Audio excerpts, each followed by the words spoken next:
But what can we do to protect ourselves? We can do 10 things. As you mentioned, I've set those out in detail in a couple of Politeia publications. But in summary, we should remove red tape. In my view, we should be doing things now.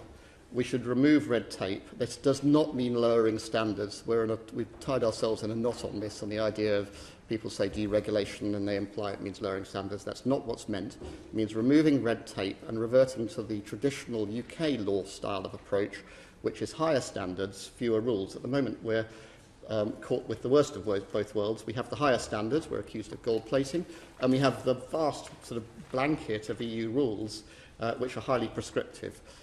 You'd strip back a lot of that, and the reason for that phenomenon is the EU doesn't really have a true federal regulator. It seeks to federalise through rulemaking, so it writes basically instruction manuals to all the regulators, particularly ours, in terms of how to operate. So I'd strip all that away and reverse out of the EU's purposive method of interpretation and revert to the UK tried and tested method, which is a literalist method where we draft something, people interpret it. It's clear what it says. If the country has missed something, regulators miss something, they write a new rule, and that's prospective, not retrospective.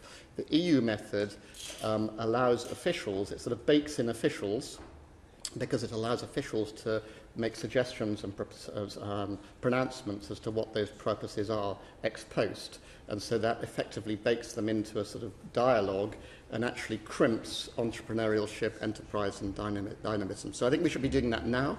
And in relation to the monetary system after the war, we convened all sorts of people in Bretton Woods and New Hampshire to look at the laws. I think we should do the same again here and in other areas of our industry and of the law to revamp things. Then I would help industry to move to no-move practicalities. You get out of EU law entirely if you're servicing UK subsidiaries or presences of EU businesses.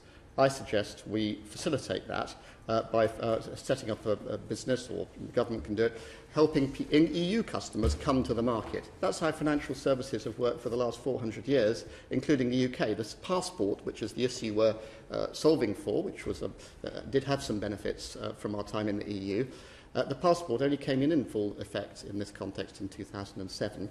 The idea that the position of the city is dependent on it is just wrong, and we need to assist people back to the traditional way of accessing the global capital flows. Third, UK market infrastructure. An awful lot of trading and clearing happens on infrastructure here, and we want to make sure that you can trade in EU products and clear EU products here by setting up look-alike products, which is done around the world on platforms in London, that look like EU products, so that actually businesses don't have to touch the EU if the EU ends up being difficult about access to its platforms. And could I just ask you a question regarding the extent to which, in relation to other people that you talk to around the world, because we're talking here about one of our most important exports, and the financial services in the city is central to a lot of our prosperity. What reaction do you get when you speak at other parts of the world along the lines that you've just been describing to us?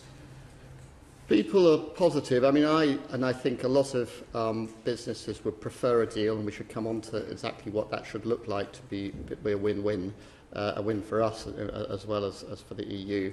But because people prefer not to have to grapple with this level of change. But if we're forced into it, I think people understand what it means to a degree. But we need to take a bit of a leadership role in assisting with that thought process, because it is it's a significant shift to happen quickly in basically the equal top financial centre in the world.